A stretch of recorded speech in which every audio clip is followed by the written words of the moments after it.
Polish builder Parker has become a really prolific brand over the years, but there's no doubt that here at the Dusseldorf Boat Show, its latest model, the Parker Sorrento, is one of its most impressive yet.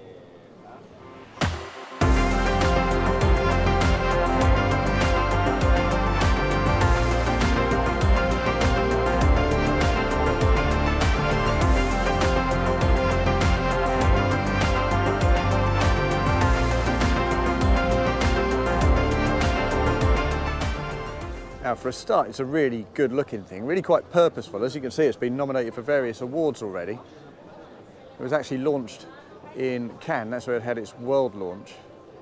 And it looks really quite purposeful. Look, we've got venomous little design touches like this that suggest performance. We've got a couple of hull steps in there. We've got quite dynamic, faceted angles and windows.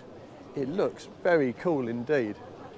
And as we make our way round towards the stern, it gets even more enjoyable, because what we immediately see is this, an aft cabin. And I've always been a big fan of an aft cabin on a cruising boat or a weekender, because it naturally separates the forward cabin from the aft cabin for extra privacy, so you can cruise properly. Before we get to that though, it's worth having a look at these engines. Now, this showboat is rigged with a pair of 300s, as you can see, and apparently that will take this boat to around about 46 knots. But testing is also underway for a pair of 350s, and that will apparently push beyond the 52 knot mark. Now, there's a stepped hull, as I say, so there's every possibility that it might exceed even that, and that's an enormous amount of pace for what is ostensibly a family boat. In any case, back here we have a hatch on the starboard swim platform for a very high quality ladder there, an additional hatch on the port side for storage. And the shore power is very well positioned, well out of the way there. And as you can see, on top of this aft cabin, we have a really good size of lounging pad. Not quite a sun pad, I'd suggest, more a seat for sitting and facing aft. And of course, this backrest can be slid forward on these runners to this point, so you can expand that into a sun pad, make it just a little bit more decadent. But without further ado, what we need to get involved with is this aft cabin, because it's so much better than you expect. I talked about the potential for an aft cabin to give you those kind of camping vibes, which I actually quite enjoy, but this is so much more than that. If I step down into the space and look across to the port side, you'll see that it runs fore and aft, a good size of bed beneath the mouldings for the furniture. There's pretty decent storage in here too. There's a little net there and a little cupboard here, plus a slide out drawer down beneath. And we also get a little vent here for a bit of fresh air that opens out onto the saloon deck. If I pop to the port side and nestle myself up to the top end here, well, that is really good, really comfy. A fine place to sit and read a book. Plenty of vertical elevation, much more than you expect. And if I lie myself down, well, look how long the bed is. I mean, my feet come absolutely nowhere near the end. There's a good foot beyond them. We must have at least 7'2", 7'3". There's some handy little storage trays here, a Fusion stereo there. It really is a proper cabin for adults, not just somewhere you'd pop the kids. Now, as we make our way towards the cockpit, there are plenty of additional practical touches as well. We've got fender baskets recessed into this starboard bulwark. We've got access to some engineering spaces under this hatch. As you move into the cockpit itself, you'll see here's the raised furniture that enables them to generate all that volume down in that aft cabin. Here's the little window to provide that extra ventilation and light. And this is a pretty impressive dinette, I have to say. A big L-shaped dinette, well actually a C-shaped dinette, because the co-pilot seat's backrest has been popped forward. It starts off as an L-shaped dinette, lift this over, and that expands it to a big unit. And of course there's a button here somewhere. You can lift the table up, drop it down, no problem at all. So you can turn this with an infill into a decent double berth, which means that you've got 2 sleeping aft, 2 in the centre here and 2 forward. So conceivably this is a 6-person cruiser. It's quite a thing on a boat of this scale. It's only around about 35.5 feet.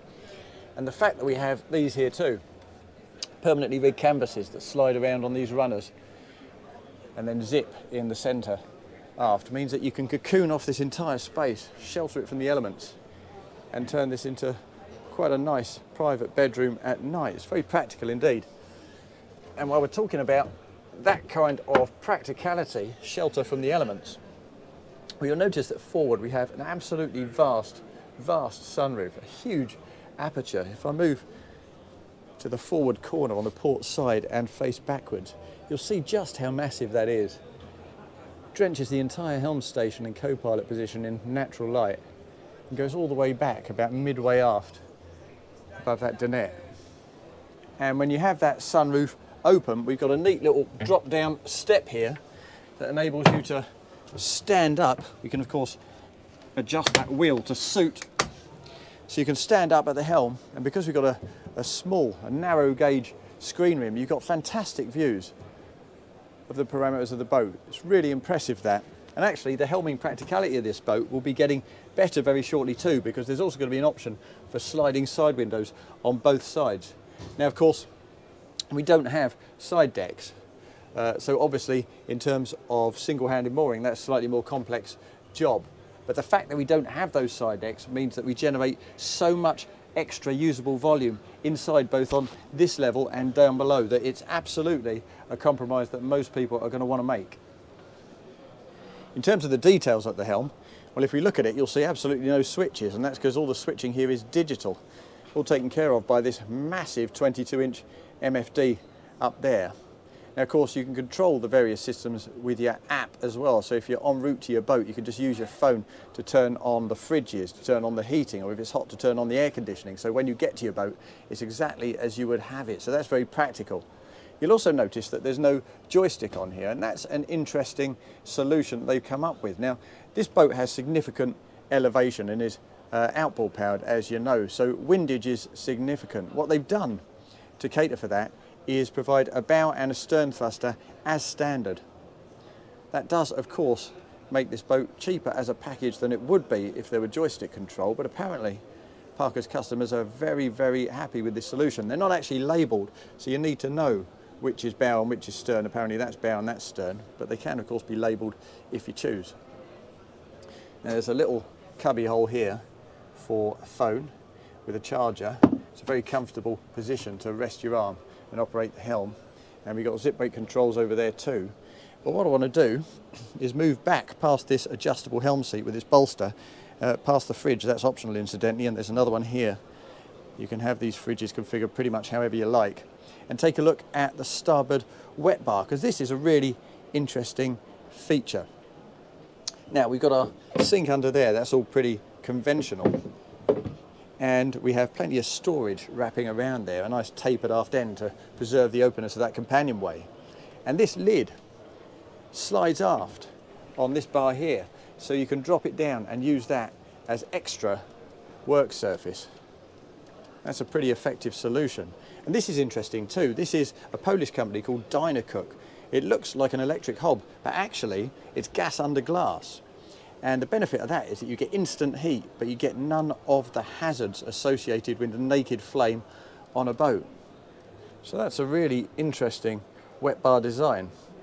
Now, if we look down at the deck there, you'll notice that in the absence of a mid-cabin, of course we don't need one because we've got that cabin aft, we've got some decent storage beneath the deck. Relatively deep, beautifully lined, and a good sort of shape to fit all sorts of bulky gear in there. Let's close that back up though and head round to the port side, because what we want to do is take a look at the bow and see how that interacts with the accommodation down below. Now, we've seen this a fair bit of late on modern designs, a nice secure access point to the foredeck. Here, because we've got the screen rim, you do have to duck down a touch as a 6-footer, but it's not critical by any means. If you're 5'9", 5'10", you can walk straight through without having to worry about stooping. And when we get up here, well, it feels pretty secure. These are relatively raised, and we've also got rails here outboard. The port walkway winds itself right round to the front. We've got infills in position at the moment, but it actually extends right across to the starboard side. And if we look back, well, that's a very decadent space for 3 people to relax. Nice raised backrests, integrated cup holders, a little bit of storage, high quality cushions. And actually, while we're here, it's worth noting this boat does feel like a premium product. It's nicely put together. Now, a 4-deck design like this does, of course, imply that we're going to see some pretty substantial fiberglass mouldings projecting down into the cabin space. So we'll step aft and take a look at that cabin right now. And what we see when we get down here is a relatively compact atrium with a door forward, a door to starboard. This is the heads compartment. We'll have a look at that in a second. What we'll do first is head straight forward into the main cabin. And here are the fiberglass mouldings we talked about for that side deck. It obviously wraps right around to the starboard side, as I say. There's decent shelving on both sides, a bit of storage as well. There's space on this bulkhead for a TV and a little bit more storage on the port side. Decent hanging storage actually. Plus a bit of storage under the bed, which I'll show you now. It's much bigger than you anticipate. There's our bow thruster with the batteries, and here's a really good storage tray forward, nicely moulded, and good strong rams so you don't have to struggle to get the mattress up in the air. But let's climb onto the bed now and see how it actually feels when you insert yourself into the space, because of course on the face of it, it looks like this moulding, as the port walkway makes its way to the starboard side, threatens to knock you on the back of the head, and that's exactly how it is. So you'd kind of need to nestle yourself to one side or the other to have a read of a book, and that's absolutely fine. In terms of the scale of the thing, well, it's just in excess of 6 feet. It's a very decent sort of size, and there's room to sleep with your heads forward, which is what you'd really want. Plenty of breadth here. It only tapers a little bit at the shoulder, and the views are decent too. Relatively narrow windows, but nice and panoramic, nice and long, and at just the right sort of level for you to see the horizon from bed level. But let's spin around and take a look into that heads compartment, because this is particularly impressive. What we have in here is a toilet on the forward bulkhead, a good storage cabinet and sink, decent little window under there, plus really generous high level storage and a mirror mounted on that bulkhead too. What you don't necessarily expect is a separate shower compartment, but that's exactly what we get here. Plenty of standing headroom and a nice little seat, so you can have a slightly more decadent shower if you wish. So there we are, that's the new Parker Sorrento. Plenty of performance, plenty of privacy if you choose to use this boat for cruising. It's certainly already garnered plenty of critical acclaim, as we can see from the stickers on the hull, and apparently it's finding success with punters too, so much so that they're already having to build these boats at a rate of 1 a week.